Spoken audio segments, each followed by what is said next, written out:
everyone.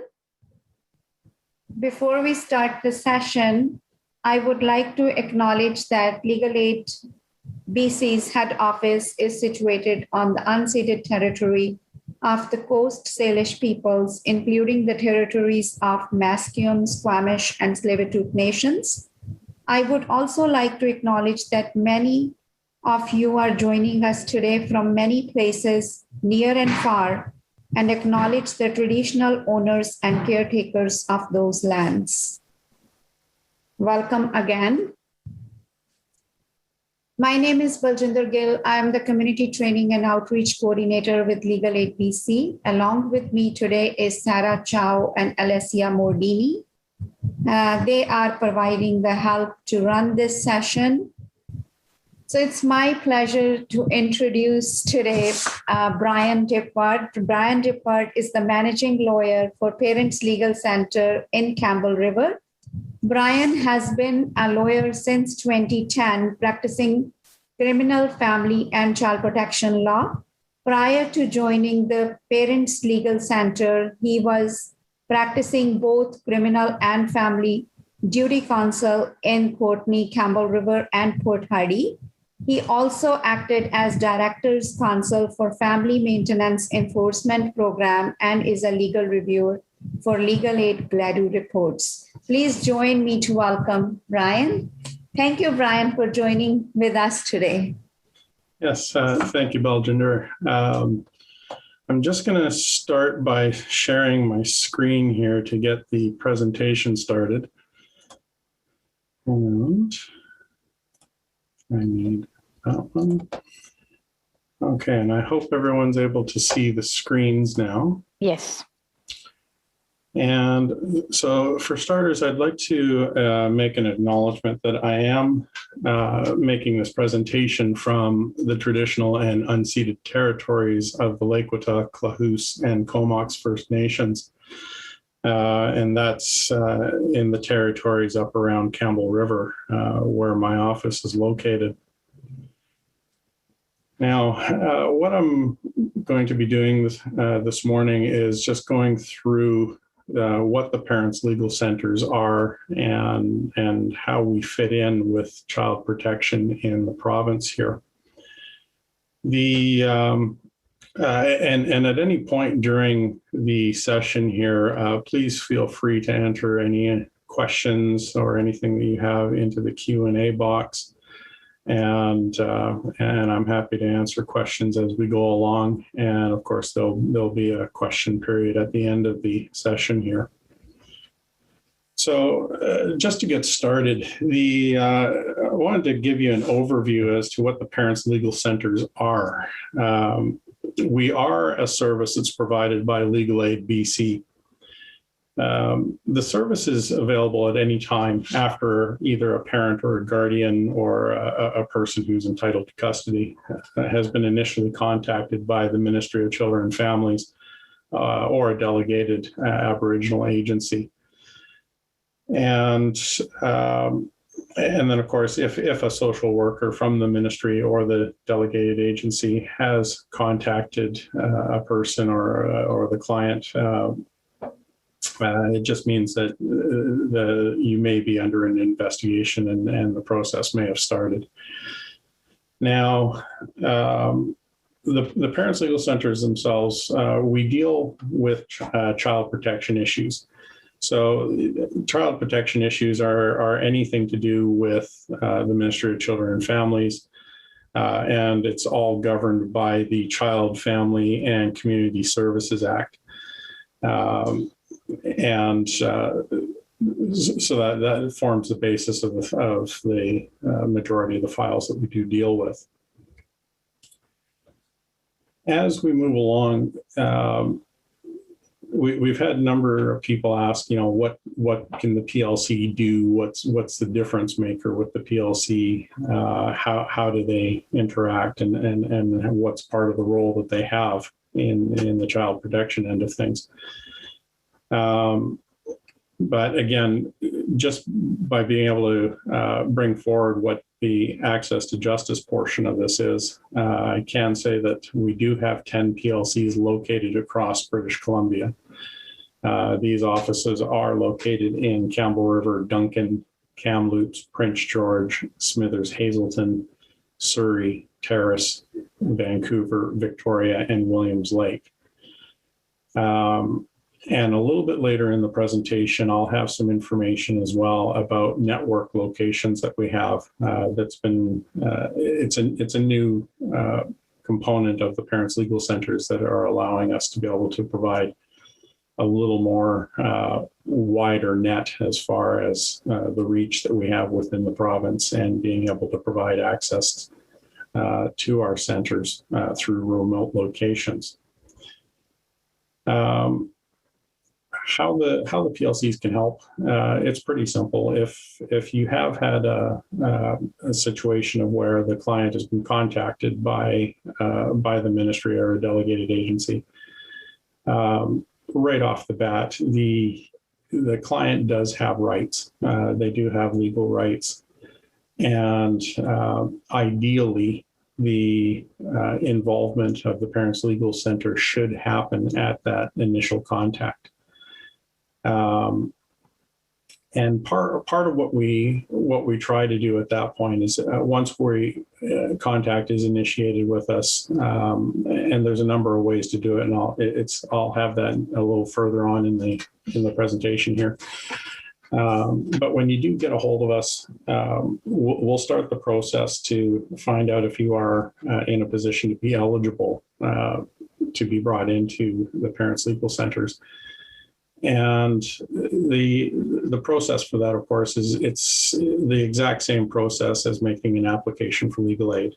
You would still call into the provincial call center, or you can contact local agents, or you can, in certain cases as well, you can also just contact the Parents Legal Centers directly. And we'd be able to assist with getting your application started to be able to get legal aid in place. And of course, once you come into contact with Parents Legal Centers, what we endeavor to do is to work with the client and to work with the ministry and the social worker to try to address the social worker's concerns about their child safety and child protection concerns under Section 13 of the Act. And what we try to do, of course, is we attempt to find solutions that are going to work for the client and the family, but also take into consideration what the concerns are from the ministry, and try to mitigate those to either an acceptable level or to deal with them entirely. The Parents Legal Center, of course, is a service that's provided by Legal Aid BC, and we assist eligible clients with early and collaborative resolution to the child protection issues. The key word here is collaborative. The Parents Legal Centers are set up where we do work for the client, we advocate for the client, but we also do it in a way where we're attempting to be collaborative, to work with the social worker to find less intrusive measures to be able to deal with child protection concerns, rather than just jumping straight into the court process. And in doing so, we do try to resolve cases outside of the court system. We try to identify alternative methods to address child protection issues. And of course, we try to do this before it escalates into the court process. And part of the reason for this is it's already a stressful enough situation that parents and caregivers are in without having to then go through the court process. Now, each of the Parents Legal Centers, and actually I should back up a little bit on this as well. One of the questions that we're always asked is, are the Parents Legal Centers specifically for Indigenous clients? The answer to that, of course, is no. The Parents Legal Centers are open to anybody that would be able to qualify for legal services to be able to be brought to our centers. And so again, there's no limitation as to who can come and make application to get in with the Parents Legal Center. The Parents Legal Centers themselves are set up. Most of them have teams of 4. There's a few centers that are a bit larger and have more staff and teammates, but the teams themselves are made up of lawyers. We have Aboriginal community legal workers or advocates, and we also have legal administrators that are our front end staff in each location. And of course, the lawyers, we do work with clients to be able to provide them with legal advice and representation and support at early stages in the process. Now, we also do continue to support clients right from initial contact through to conclusion, either the end of the relationship between us and the client or the conclusion of the matter. And of course, the lawyers will be able to give advice and help and assistance on everything from collaborative meetings through to mediation, through to family case conferences, attending at court, and dealing with any other process that comes that can be dealt with throughout the process. And of course, the lawyers will advise clients of their legal options. And of course, ultimately, at the end of the day, the client is the driving force behind all of this, and they're the ones that will make the decisions on how they would like their file to proceed. Also in the office, we do have the ACLW and advocate position, and this is a slightly different way of being able to provide extra wraparound services. And this is different from when I was in private practice. It was just myself dealing with the client and dealing with the ministry. In these positions, we do now have the ACLW and the advocate, which is a person that's able to provide more wraparound services to the client. They're readily available to take phone calls, to provide support. They help negotiate meetings. They're also able to really get to the resolution of the underlying issues that brought the initial child protection concerns to light. And the other resources that they are able to bring as well is they can help to connect the client with community supports and resources. And of course, where available and where we're able to accommodate it, we also will ensure that either the ACLW or in other cases where permitted, the lawyers can attend collaborative meetings as well with the client.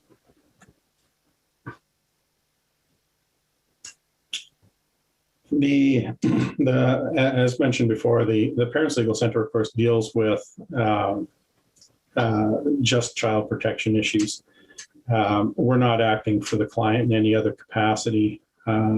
So if there's a need for a Family Law Act matter, which would involve things like parenting responsibilities and setting out guardianship rights and child support and those types of things, those are a separate issue, and in circumstances involving that or criminal or any other legal proceedings, we would then direct the client to contact Legal Aid BC again to make an application for additional representation.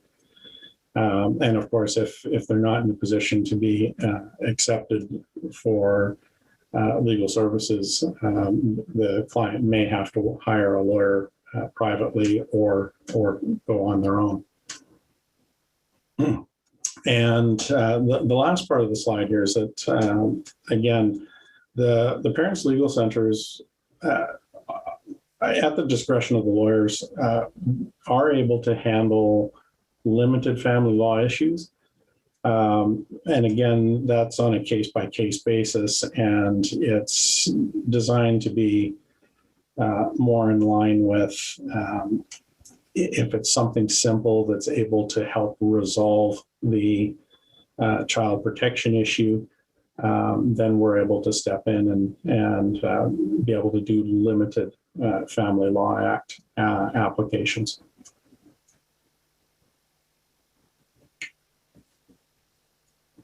Now, of course, the PLCs, we do engage in collaborative process, and again, with the objective of reaching a settlement that addresses the parties' concerns. And of course, in these circumstances, best efforts are made to try to be able to work out a solution that doesn't involve the court process. Collaboration is a negotiation. And so we go into it with an eye to having some give and take during the discussion, and be able to come up with workable solutions that's going to satisfy everybody. And of course, as with any negotiation, there's going to be portions of the agreement that people don't agree with, and there's going to be portions that people are very happy with. But again, for the most part, we're able to get to a lot of negotiated solutions. In the odd case that we're not able to come to a solution, or if the client opposes or doesn't agree with the application being brought by the director, then again, that's something that we certainly support. We support the parents and caregivers' right to be able to say no. And usually in those circumstances, if there is a disagreement, we still attempt to try to resolve that issue. And if it can't be resolved, then there's the likelihood that it will end up resulting either in a removal and the starting of the child protection process, where the matter would then go to a presentation hearing, and then a protection hearing, and then it goes into the court process further from there. And with the PLCs, of course, one of the things that we do have as part of the collaborative process is that we try to preserve this process as much as we can. And one of the ways that we do that is that we don't go to trial. Parents Legal Centers will not take matters to a contested hearing or a final order trial regarding things like permanent transfer of custody to another person or another family member, or a continuing custody order, and those types of things. Pardon.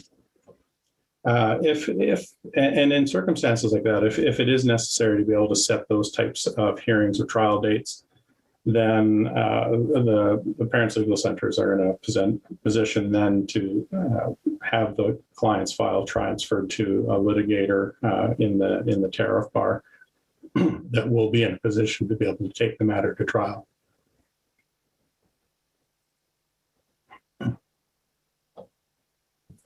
Brian, Yes. can I interrupt you right now? There are 3 questions, or you want to answer them a little later? No, we can certainly deal with those. Okay, sure. The first question is, are PLCs more successful than client going for lawyer at Legal Aid? Also, will there be an office open in Kelowna? Yeah. Well, each case that comes through the door, of course, everything presents itself a different challenge and a different way of looking at the file. I've yet to come across a circumstance that's been the same for any of the people that we've supported. And whether we're more successful than just going for a lawyer at Legal Aid, it depends on the circumstance. If the matter is one where all of the parties agree that they can agree to the collaborative process, and want to earnestly take part in being part of the solution and being able to drive change and come up with solutions that the parties are in control of, then that's where the Parents Legal Centers are quite effective. Every once in a while, you will come across somebody who is absolutely adamant that they want their day in court, they want their voice heard, they want their children back yesterday. I've heard of people saying, that they want to go to the media, they want to sue the ministry, and these types of situations, and are very much opposed to the process of negotiating. But even in those circumstances, we'll still meet with those people once their applications are made to legal aid to be able to get representation. And in circumstances where it is a CFCSA matter that goes through the intake process, intake still has to put these clients through to the Parents Legal Centers for assessments. And the lawyers will then contact the intake party and have a meeting with them. We'll interview. We'll make a determination as to whether or not they're appropriate for our program. And if they are, great, we bring them into our program.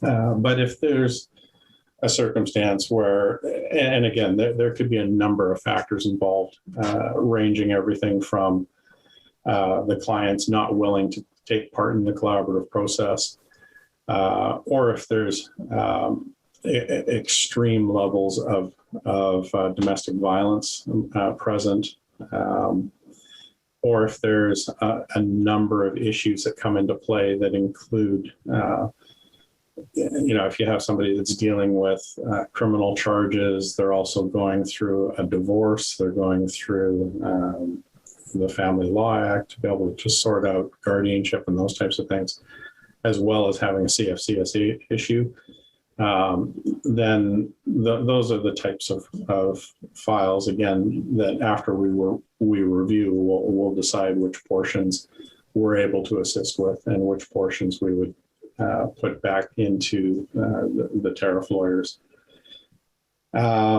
So hopefully that answers the question as to whether or not we're more successful. The PLCs do have a good success rate, though, in dealing with matters through the collaborative process.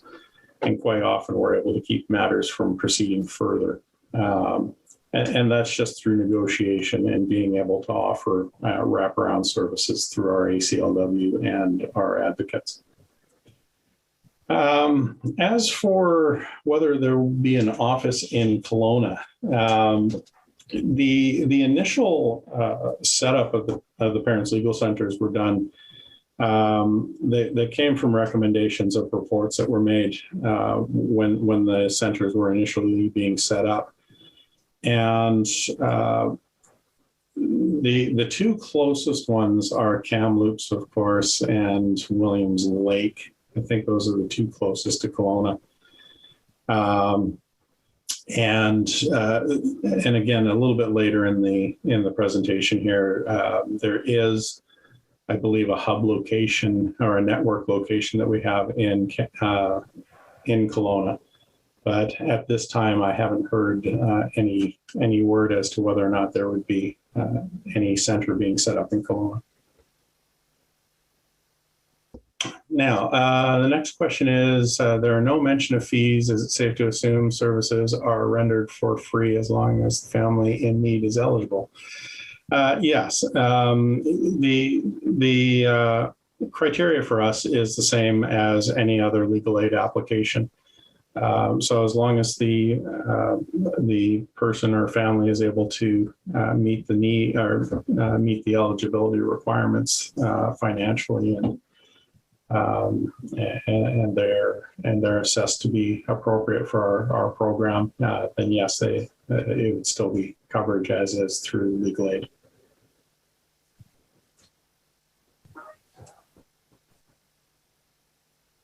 Yeah, I think that's about it for now. And we will come back to questions and answers as they come along. Sounds good. Okay, and then so where we left off was, should a matter be necessary to set for hearing or a trial, then of course the Parents Legal Centers will make best efforts to be able to refer the client out to a private lawyer in the tariff bar that will be able to take their matter to trial. And with circumstances like that, of course, the lawyer that does take on the file, they understand that the negotiation process has gone as far as it can. That doesn't preclude any further negotiations going forward, but once trial dates or hearing dates are set, then new counsel would take over. And again, usually there's no issue with being able to transfer to a litigating lawyer, but again, it's still part of the ongoing reevaluation through legal aid to make sure that the clients are in a position to qualify financially to have a lawyer for them. And of course, once the PLC is able to transfer the file off, then we cooperate with the new lawyer to be able to get a smooth transition for the client, and to make sure that their files are set up and ready to go very, very quickly. Now I see there's one other question in here. It says, are Indigenous clients required to have status? No, there's no requirement for status for applications.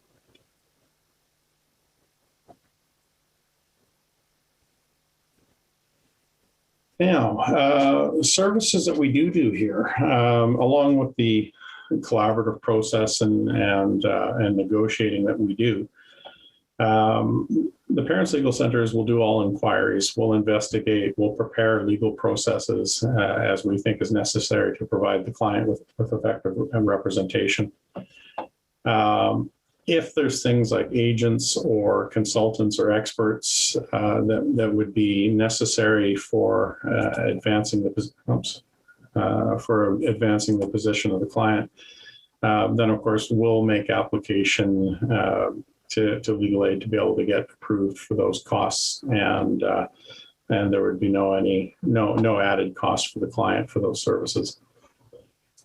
And of course, we help to negotiate and settle issues on temporary or final basis. We go through and review consent orders, agreements, family plans, voluntary care agreements, all aspects of the child protection areas. We'll help to review those and make sure that the clients understand what they're getting into. We also will reply to court applications as appropriate. So if the matter does enter into the court process, that doesn't necessarily end the relationship between the client and the Parents Legal Center, because again, quite often we can continue to negotiate even though the matter has entered into the court process. We do our best to be able to have somebody be able to attend court and collaborative processes with the client. We want to be able to support the client as much as possible. And that can be satisfied in a number of different ways.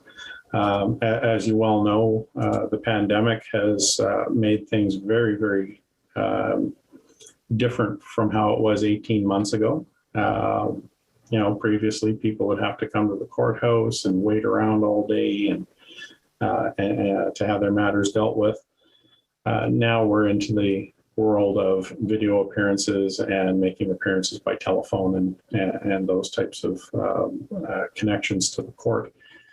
So even if we're not able to attend court with the client in person, we're certainly there either by video or by phone, and we're able to attend that way as well, so that the client always has somebody with them. And of course, we inform the client about any court or collaborative processes that come up, and we refer out to either community resources or other supports as appropriate in the community. Brian, there is another question.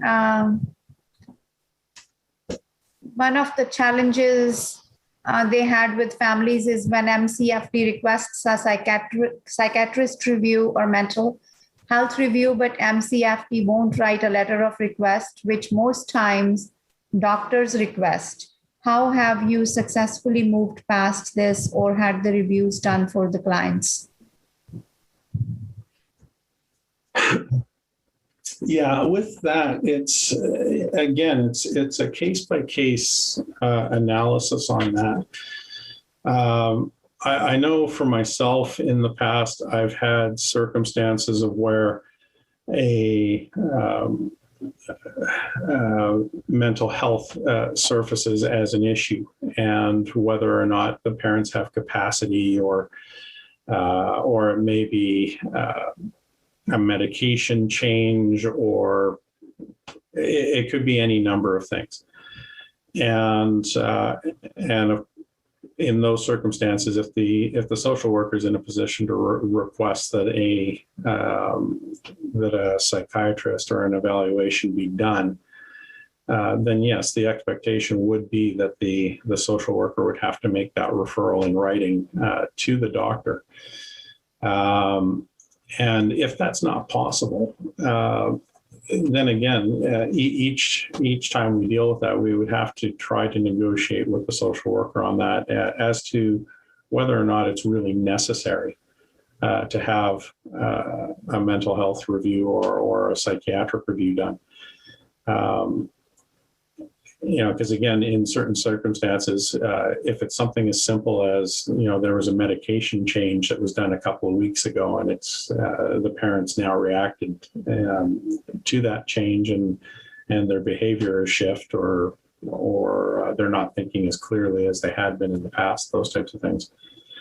It might be something as simple as a booking an appointment with the doctor to be able to get reevaluated on that particular medication and see if that's what's causing the change in behavior that led to the child protection concern. And we would try to negotiate to get reduce the need for having a psychiatric evaluation or a review done at that point. So again, it is a case-by-case circumstance on how you deal with that. But in all reality, the social worker, if they're requesting one of those types of reviews, they should be making the referral. Brian, there is another question, I think, in relation to this question is, unfortunately, the families don't have history of mental health or are on medications. Yeah, and then there's also the question below of changing the goalposts. That's depending on the office as well, and the relationship between the offices. There's a perception that the goalpost can change. If you've dealt with one issue and you've mitigated it to an acceptable level, then something else pops up. It's like opening a can of worms, and that certainly is a challenge to all of this. But yeah, if there's no history of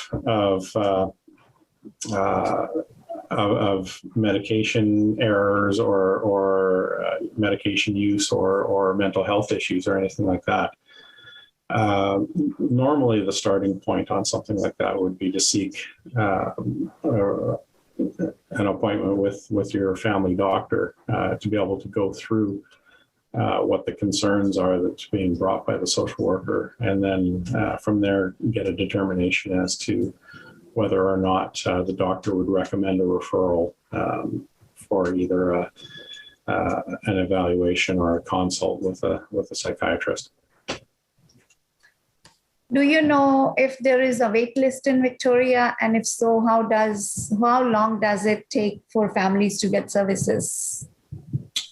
As far as I know, there should be no wait list for any of the parents' legal centers. The process, of course, is just to get the client in contact with with Legal Aid BC.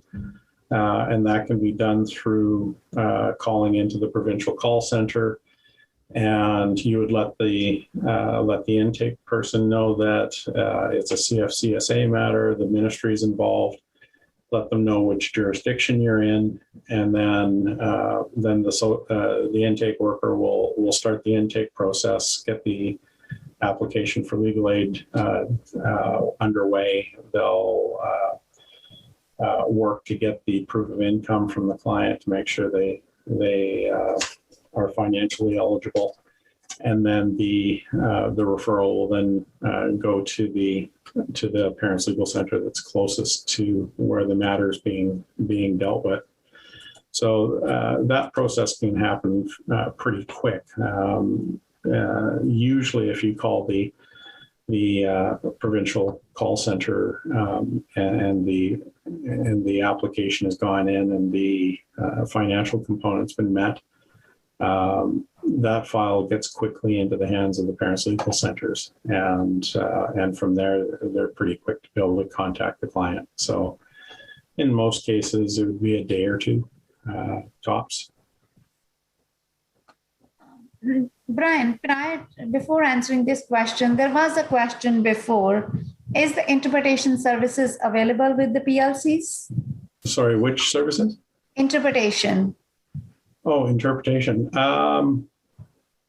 Yeah, if there's the requirement for an interpreter, then of course we would be in contact through head office here as well to make application to have interpreters available for us.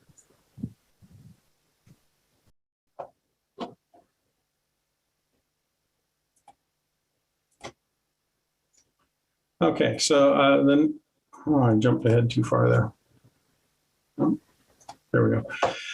Now, in getting back to the initial point that I was making, that we have 10 locations around the province, and we've been having a lot of questions about how are we able to provide access to justice in more remote regions. And most recently, the parents' legal centers with Legal Aid BC, we've now been able to open up what are called PLC Network locations. And these are partnerships that were done with agencies within the province. Oh, sorry. And what it's done is it's allowed us to be able to put computers that have video access and speakers and a printer and those types of things into community offices. And if you do have a client that you want to be able to help get in touch with legal aid or get in touch with a PLC lawyer or advocate, then you'd be able to go into these locations, and they would be able to set up either video meetings or audio meetings to be able to speak with the PLCs. And of course, with this network project that's been implemented now, we do have a new 800 number, which is 1-888-LABC PLC, and you're able to call into that to be put into contact with a parents' legal center closest to where you are. The parent legal center network locations that we now have, we do have them in Burns Lake, Chase, Clearwater, Courtney, Fort Nelson, Fort Ware, and Houston. We have them in Mission, Nanaimo, New Ianche, Port Hardy, Salmon Arm, Terrace, Vancouver, Vernon, and Victoria. And again, all of the different agencies that you see listed here, you'll be able to access those through the Legal Aid website. And you just have to go through the links to get to the Parents Legal Centers, and then there'll be a section dealing with the network locations. And in that area, you'll see information on where they're from, which office you can attend at, what their hours are, those types of things. And I think there's also site maps on there as well, where you can click on a map so you can see where they are in each of those communities.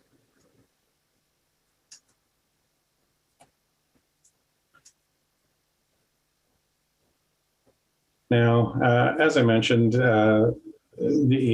with our usual PLC services through the network as well, the PLCs are still in the same position as well to be able to provide advice on options regarding your child protection issues.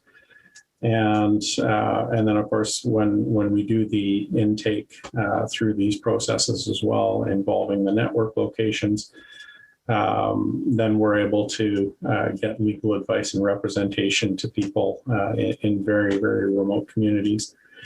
And then again, we can also enter into the collaborative process and any sort of mediation or collaboration or conference that we can do. And again, we can make arrangements for all of that to be done remotely as well. And same thing, we still have our advocate support and ACLW support that would be able to assist out as well. And again, we're still able to refer out to other services and other community supports and agencies that would be able to assist the client.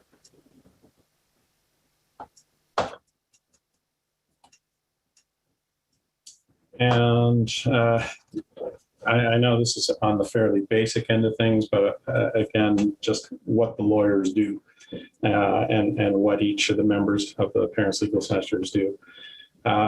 It's pretty simple. We handle the legal advice end of things. We make sure that the clients understand what they're facing. We go through all documents with them. And we take as much time as we need to be able to ensure that the client understands exactly what they're looking at, what they're facing, what the request from the social worker is to be able to mitigate the concerns that led to the child protection concerns. And, and the lawyers, of course, will attend mediations and court appearances and those types of things. And of course, we'll be there for court hearings. And as I had mentioned earlier as well, when it comes to things like final orders and contested hearings and those types of things, yes, those are the files that we will hand off to a private bar tariff lawyer. But there are still some hearings, and again, it's on a case-by-case basis and at the discretion of the lawyers.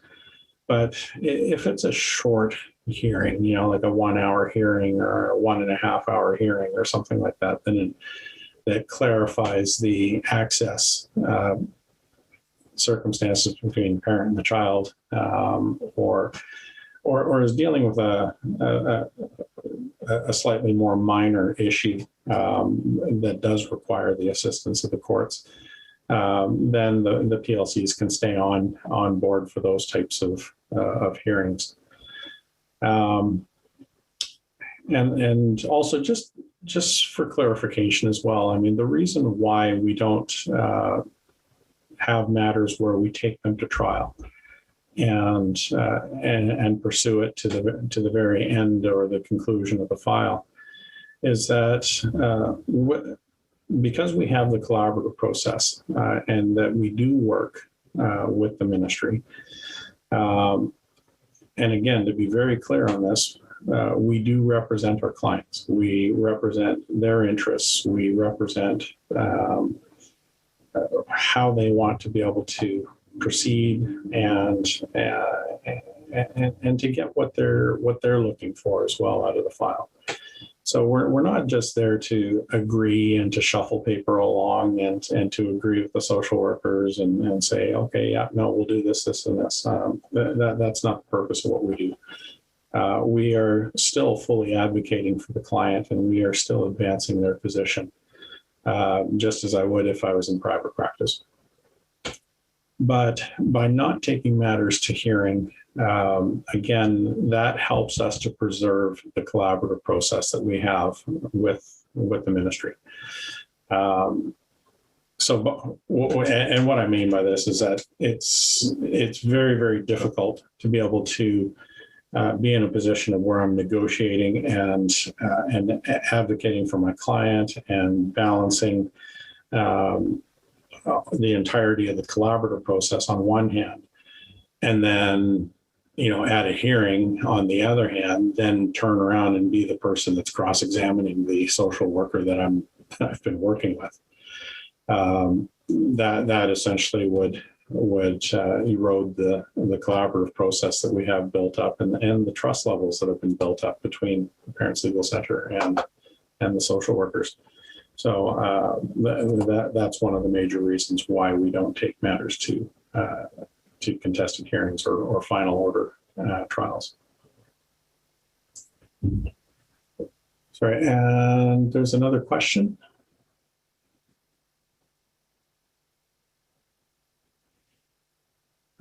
Question is, can an initial intake meeting happen for the parent with an online platform? Coming from Salt Spring, this would help out parents who have issues with childcare and travel by ferry. Yes, we will try to make best efforts to be able to make that happen. Again, we have concerns around confidentiality and making sure that the information being shared by the client is safe and remains confidential. So if they're able to take advantage of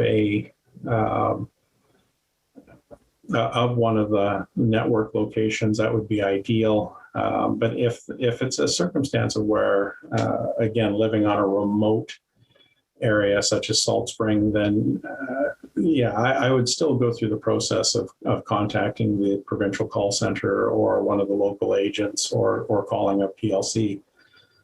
Just to get the process started for their legal aid application, and then we'd be able to provide some advice as well along the way. One of the other things that the Parents Legal Centers do as well is for court appearances. So if you're supporting a client that is making an appearance, the Parents Legal Centers are at all of the court proceedings on family remand days. And we also act as duty counsel on those days. So if you haven't been able to get a client in contact with legal aid or with the Parents Legal Center, then at least one of the lawyers will be present at a court on remand days to be able to provide duty counsel support as well.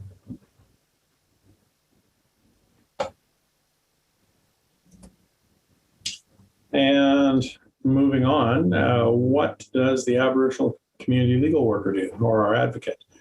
And as I mentioned earlier, this is a wraparound service that has been greatly just a great addition to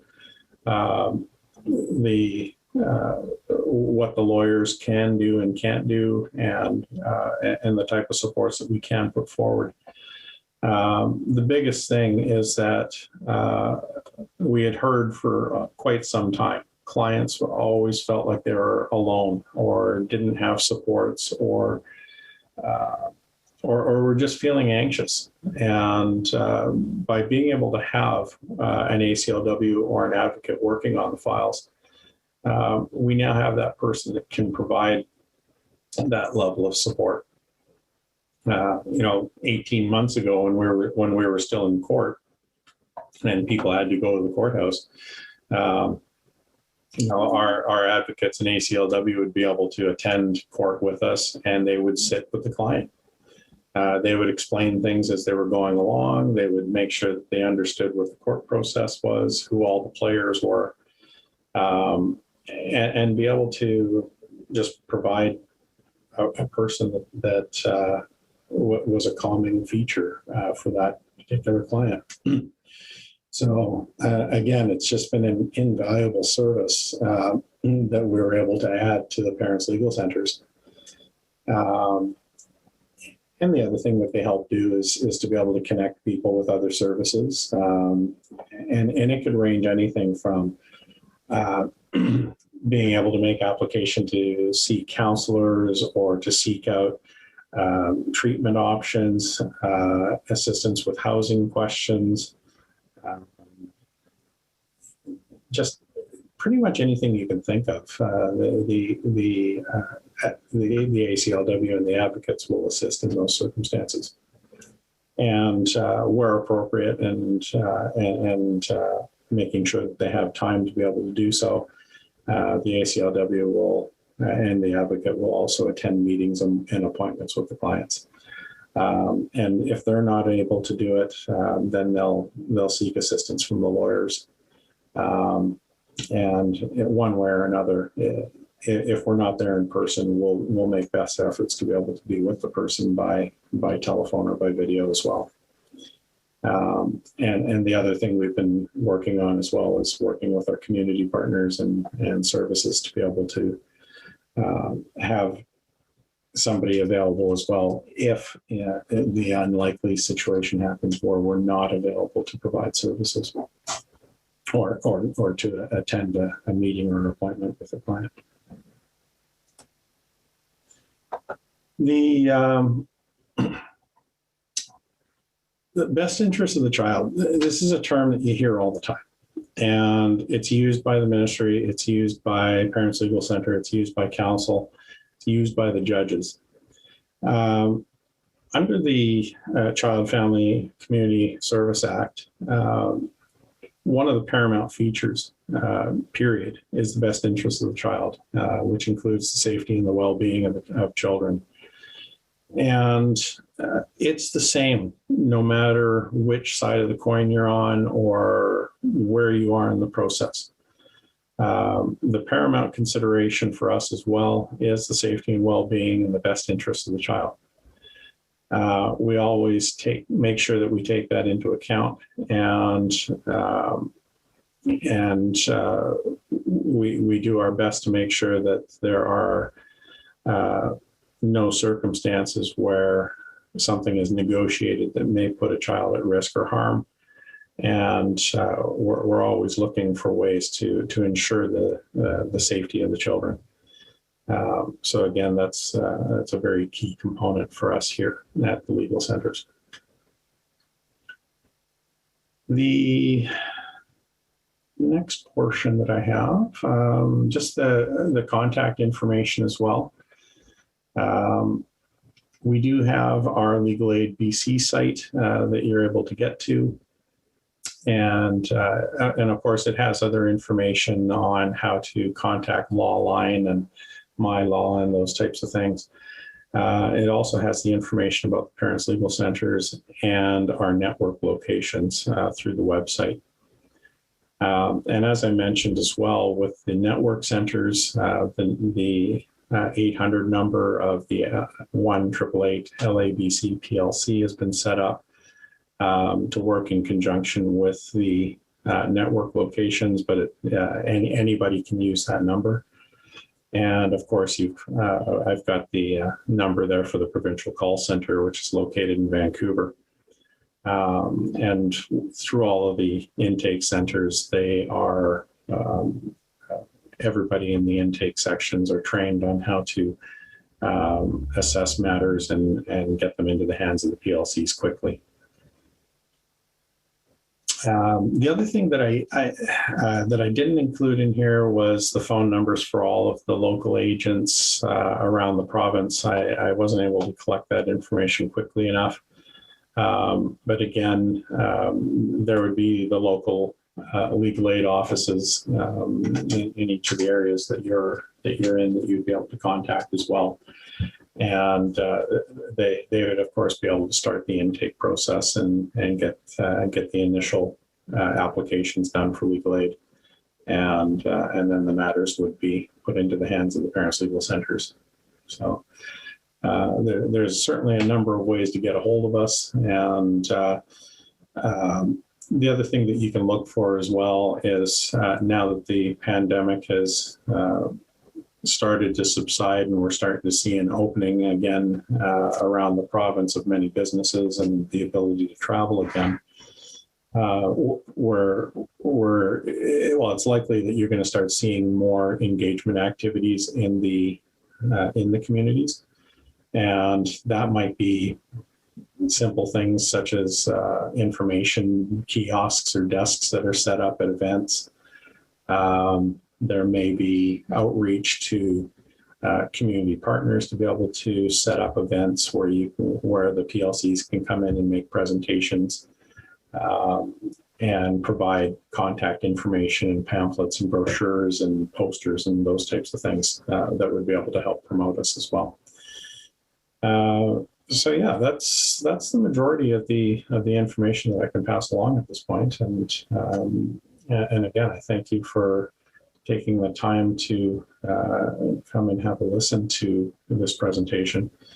And of course, I'm open for any more questions or anything else that you may have at this time.